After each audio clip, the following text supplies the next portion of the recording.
Well, hello everybody. I want to welcome you to the call for this afternoon. This is Gain Mindshare. My name is Charles Harper. I'm going to be joined this afternoon or this evening, and depending on when you're listening, by Hilma Volk. And Hilma is going to be talking about something that if you're working on the computer, or if you're if you're texting and you've got your thumbs going all the time, you're probably concerned, as I have been, as many members of my family have been, concerned about whether or not this is doing some permanent damage to your wrist. We're probably the first generation that types all the time.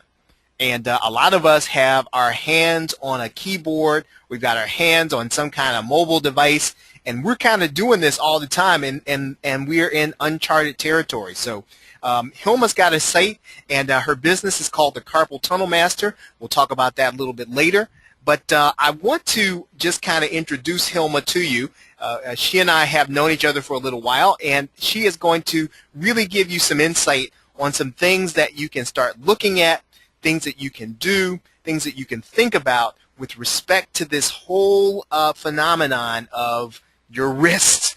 And I know sometimes mine hurt, and yours probably get the same. So I'm going to get right into this. Hilma, are you there?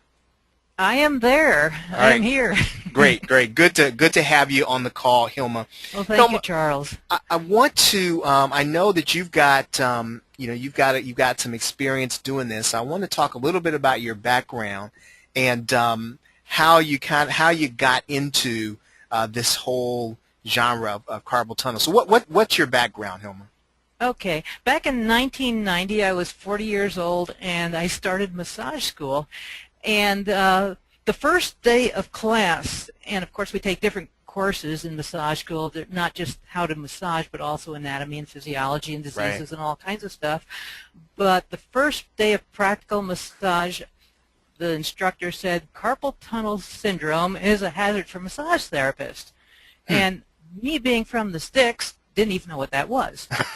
And there was a student who was a bus driver who had had the surgery in both hands, and she explained everything, and the instructor gave things to prevent it and things. Right. But we also had a chiropractor who, well, the other classes were taught by chiropractors, and in the disease course, he talked about carpal tunnel and how it often comes back after a person has surgery, and how it's very preventable, and that how he could actually cure carpal tunnel. And I didn't go into it very much, but it put the idea into my head that, you know, surgery can come back, and it wasn't always the right thing, and all that. Right. But then I went on my own.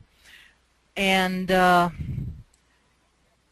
later on, I was working at a resort, and we started doing massages 10 hours a day sometimes when we were busy, which can play a real toll on your hands, because you talk about computers and everything else. Well, it affects a lot of different occupations, musicians and meat packers. Oh, and yeah, factory workers and yeah. whatnot. So it affects millions of people. But anyway, 10 hours a day, and I started having my own problems. And I had experience in knowing what muscles are and what they can do, but I still had problems, and I'm going, well, what do I do about this? Because I protect my own hands because they're my livelihood. And so I knew the problem was coming from my forearms, and I did the stretches that I learned in massage school, and they didn't help. And then I was trying icing. I was putting my hands in one bucket of ice and then transferring to a hot bucket of water, and well, ice water, not.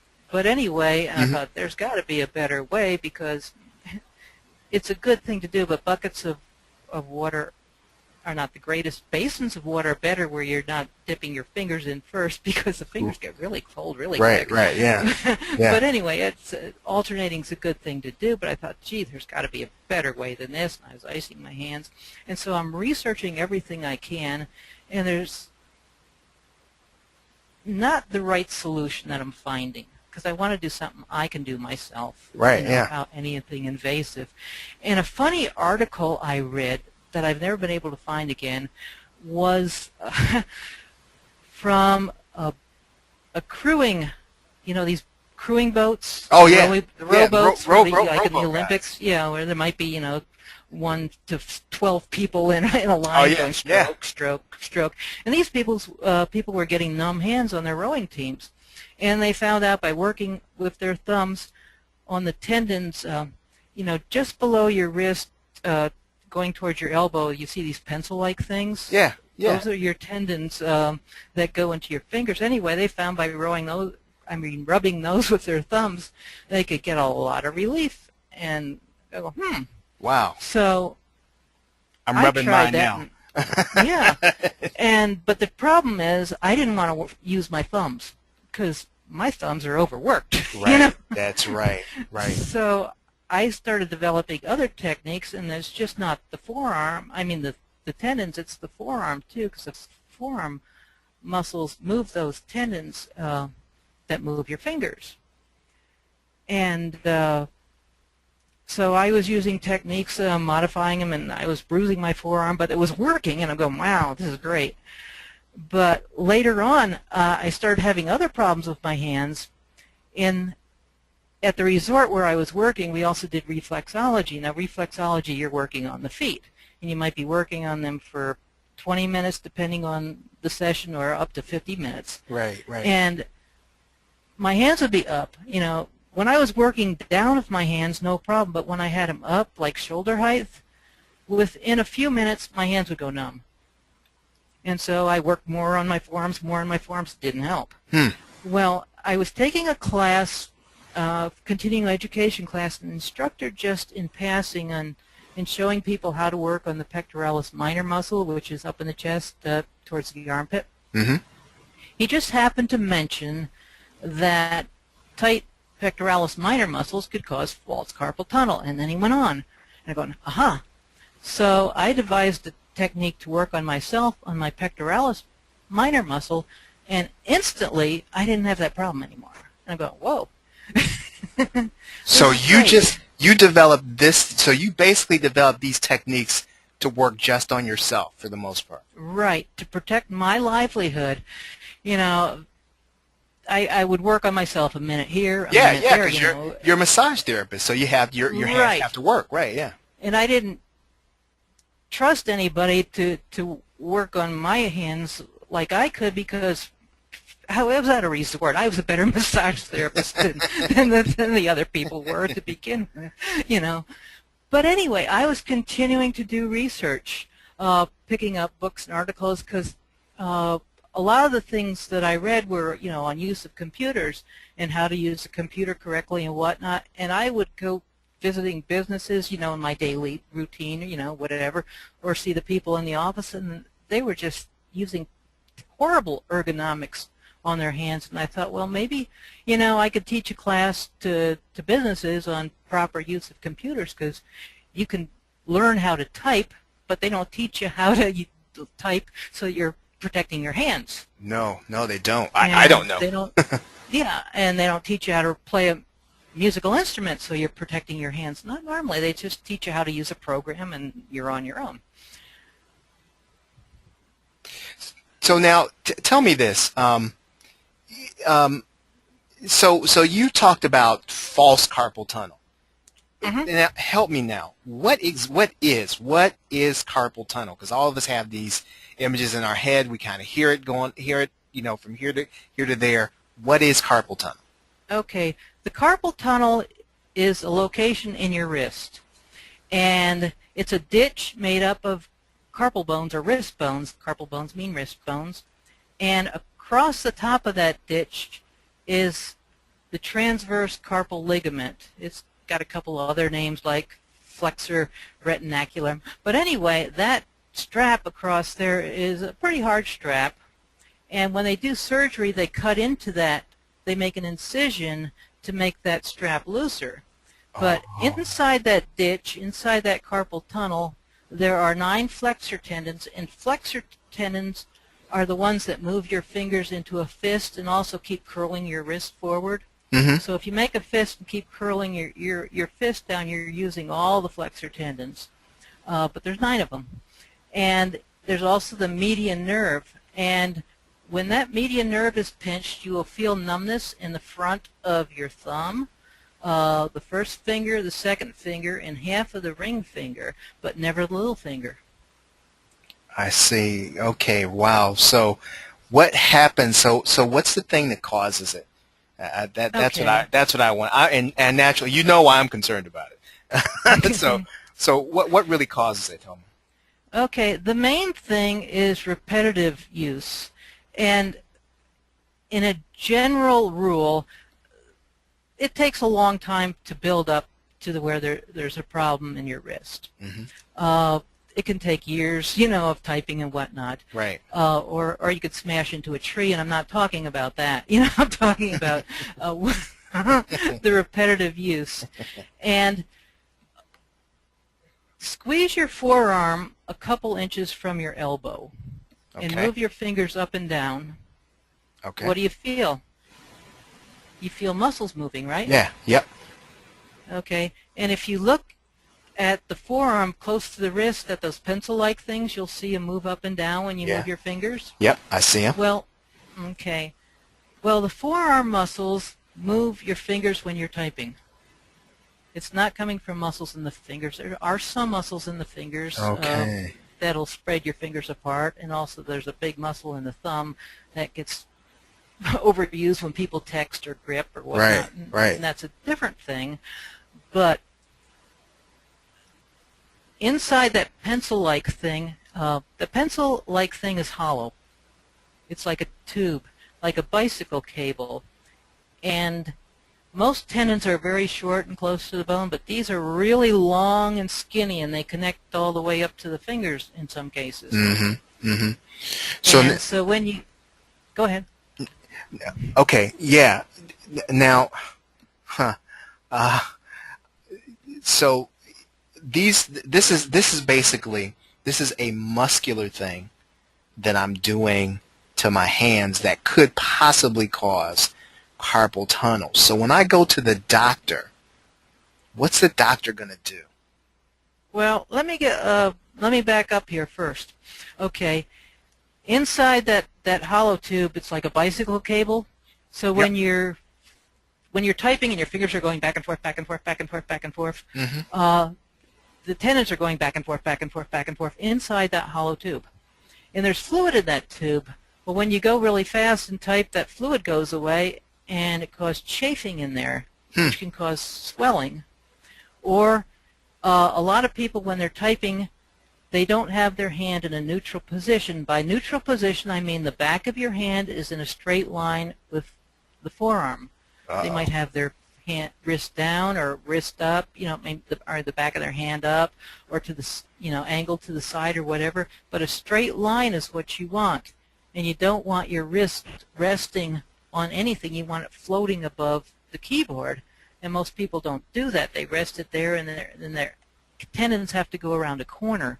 And anytime the tendons have to go around the corner, there's more possibility of chafing, and that causes swelling in there. And also, because your forearms get used so much, the muscles tend to get shorter and tighter.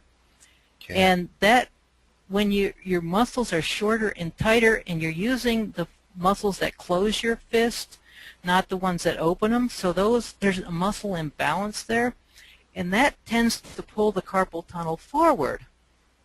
So actually it makes less room in there because the muscles are tighter. They're either tighter because you got little muscle fibers stuck together, or because they're stuck in contraction. They're not in spasm, they're just stuck in contraction, or you've got scar tissue there from an old injury or whatever. But when they're shorter and tighter, the carpal tunnel is moved forward. And that also makes the tendons fatter and shorter, so between all that you've got more swelling, and it's something that doctors often don't look at. Okay. Now, wow. I'm probably a violator. Okay. So now I know that your program is primarily about massage techniques. Okay. Does a person who's been a violator as long as I've been, and I guess I would have to say, for the course of, all of my adult life, can I just do stretching to get rid of this, or to reverse the process, or do I really need some real technique to kind of turn this thing around? Okay. I like a hands-on approach most because let's look at stretching. As a general rule, muscles love stretching, and it's good for them. The trouble with stretching, and I do give a lot of stretches in the bonus videos that I made, so I'm not against stretching, but it takes a longer time when you stretch to get results, and some people get frustrated and force a stretch, which could make muscle tears, and that causes worse problems. Right. But right. anyway, the reason why I say stretching takes longer is picture a muscle, and part of it is nice, healthy muscle, and part of it's got muscle fiber stuck together or scar tissue or muscles in contraction. Well, when you stretch a muscle, the muscle parts that stretch easiest are the healthy muscles. Right. The healthy part. So that Yeah. gives a nice stretch.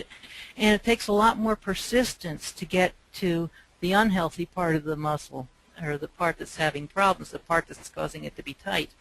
Or if you overstretch, you could be pulling on the tendons, which could be weaker. Okay. If a tendon's weak, you don't want to make it weaker. So, well, stretching is good.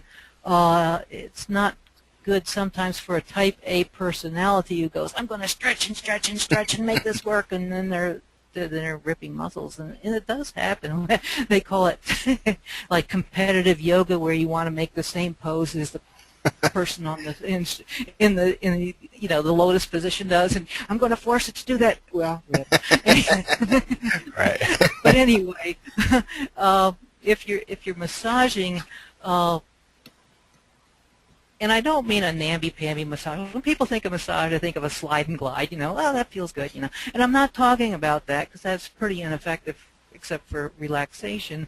I'm talking about very specific things that you can do, and I'm talking about also no hands or minimal use of the hands, because people go, my hands, I can't massage anything, they're too weak, I can't even pick up a coffee cup. Right, yeah. When I think about this, and this to me sounds like a situation I had a little while ago, with my gallbladder. You walk into the doctor's office, and immediately they're going to say, hey, we want to take the thing out. We want to take you into surgery. Is this the kind of thing where if you can get some treatment, you can almost reverse the process? Or, is this the kind of thing where if you end up going to the doctor, their first answer to you is going to be, hey, we've got to do surgery? Yeah, well, it depends on the doctor, but I was reading a study that was done in Idaho over a 5-year period of insurance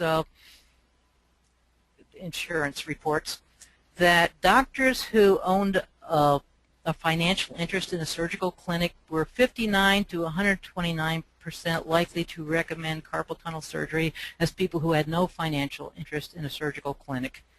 And they were also much more likely to recommend non-emergency surgery of any kind. Right. But beyond that, doctors know what doctors know, or what they've had experience in, and most family physicians have to know a lot of things about a lot of things, like the sniffles and the ear infections and every virus and everything that comes along their way, warts and whatnot.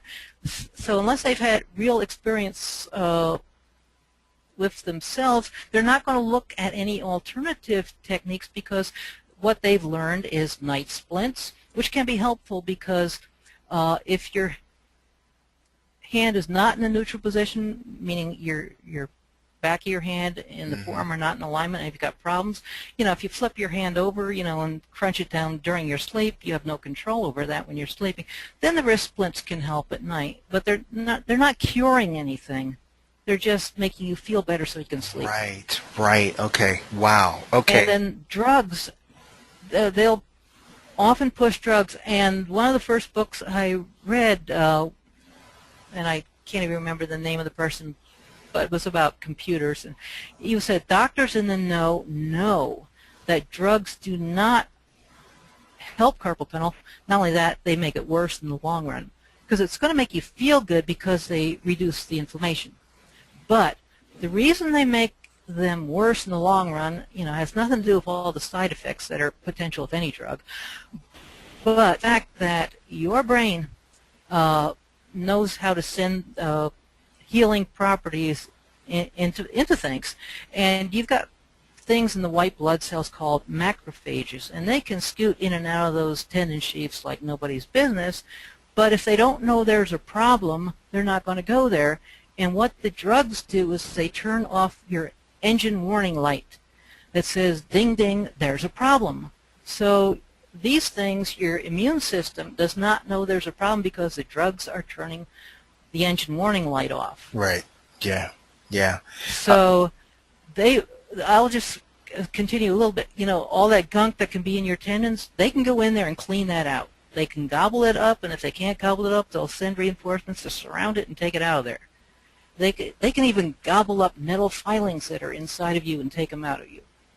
Okay. And so if they don't know there's a problem, they won't go in there, they won't clean it out.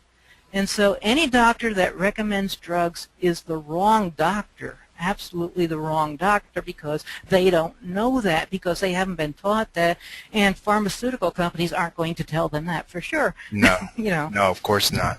Of course not. Now, I've been spending some time, of course, as you know, Hilma, watching some of the free content that you've got on your site, which is really giving me a real education on some of these things. I want you to talk a little bit about your program, though. Because again, I know a lot of folks, I see them all the time, they've got the wrist splints, because the thing that tends to happen is, we sort of want to get back to work, we want to make sure, that we kind of get moving again. What is it that we can kind of do in your program to help us bridge that gap between the time whether or not we decide whether or not we're not going to go to surgery, or we want to try to see if we can do something to avoid surgery? Okay, first of all, surgery, a lot of people think, well, I'll just wait until the problem gets worse and then I'll have surgery, as if it'll be a cure-all, which oftentimes it's not. About 30% of the time people have a wonderful result. But in over two-thirds of the problem, two-thirds of the time, you're left weaker because that carpal tunnel ligament provides leverage. And if it's weakened and you got less leverage, you're going to have weakened hands anyway. But a third of the time, people have a long recovery process or don't recover. And if you're thinking about going to carpal tunnel surgery, do yourself a favor, go to a place like Yahoo Answers and type in carpal tunnel surgery and see the questions that people ask, like, when will my hands get better?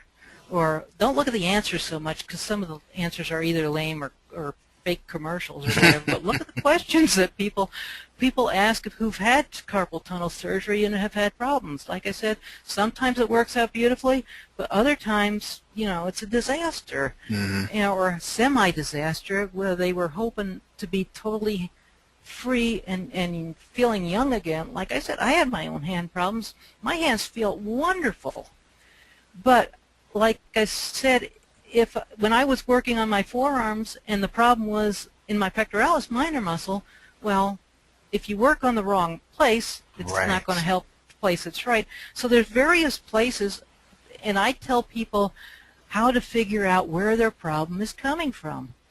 And I had one gal that said, she talks too much. Well, I'm going to explain things that other people don't explain to you, because there's so much misinformation out there, because misinformation travels around the internet just as fast as regular information does, Yes, it does, on everything, yes. Yeah. Well, I'm going to recommend folks going over now. I said I've spent some time over there, and I've actually watched some of the video, and I've got, again, helping me get a real perspective on this, because again, I type all the time, and I really am concerned, about the health of my wrists. Your site's carpaltunnelmaster.com. When folks go over there, Hilma, what are they gonna get over there? Okay, well, that's what they call my landing page or squeeze page, and there they can sign up for a free series of videos that help them find out where their program is. Where their problem is coming from. They'll also get a free video from the course, and also some other interviews that I've had with another person. And then there's also a link to what actually is my sales page, but where you can get more information and you can see the contents of what are in the program and the list of frequently asked questions and all that kind of stuff. So. Yep. Now, Hilma, every so often, now somebody's going to listen to this, and you might get somebody obnoxious like me who's not going to want to go over. They're going to want to contact you directly. Where can they do that? Where can they get a hold of you directly? The best way is contact at carpeltunnelmaster.com. Okay, or they can. Yeah, okay, very good. So let's see, contact at carpeltunnelmaster.com. They can get you on email. But I'm going to suggest, again, that you do what I did, which is going over to carpeltunnelmaster.com, watch the videos, and then if you've got questions, get a hold of Hilma, and she can definitely give you some direction. Because, again, this is something that we're all concerned about. And Hilma, I definitely want to thank you very much for your time.